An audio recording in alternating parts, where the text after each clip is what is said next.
My name is Matthew Walker. I am a professor of neuroscience and psychology at the University of California, Berkeley, and I am the author of the book, Why We Sleep. What are things that we can all do tonight and in the future to start getting better sleep?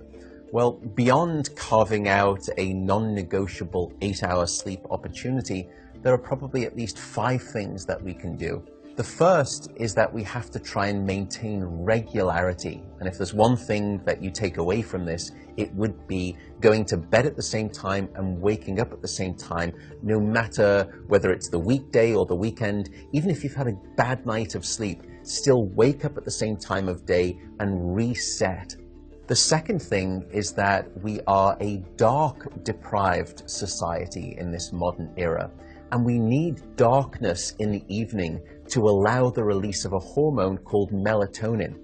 And melatonin helps the healthy timing of our sleep. So try to dim down half the lights in your home in the hour before bed. Stay away from screens, especially those LED screens. They emit blue light that actually puts the brakes on melatonin. And those blue light emitting devices fool your brain into thinking that it's still daytime, even though it's nighttime and you want to get to sleep. The third key ingredient is to keep it cool. Many of us actually have a bedroom that's too warm in terms of temperature. So an optimal temperature is about 68 degrees Fahrenheit or about 18.5 degrees Celsius.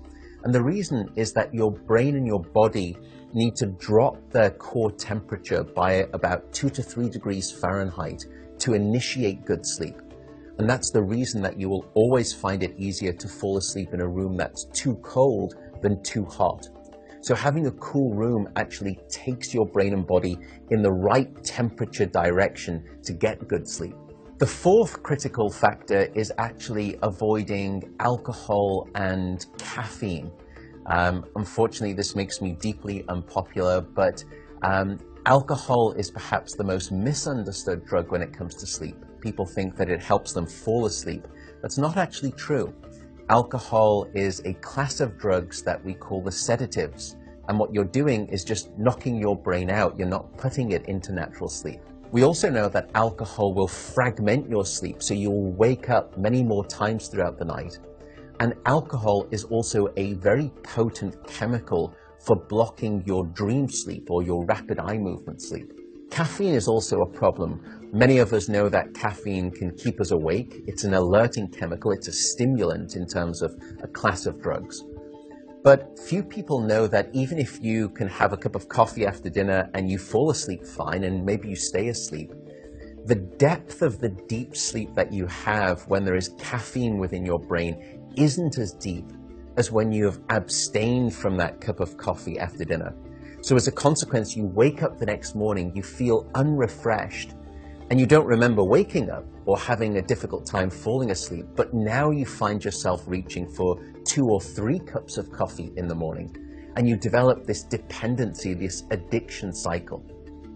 The fifth and final tip for better sleep is to not stay in bed awake.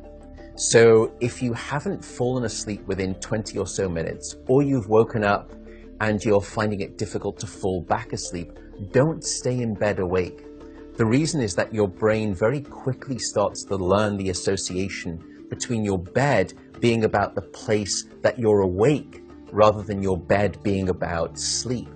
So the advice is to get up, go to another room, and in dim light, just read a book.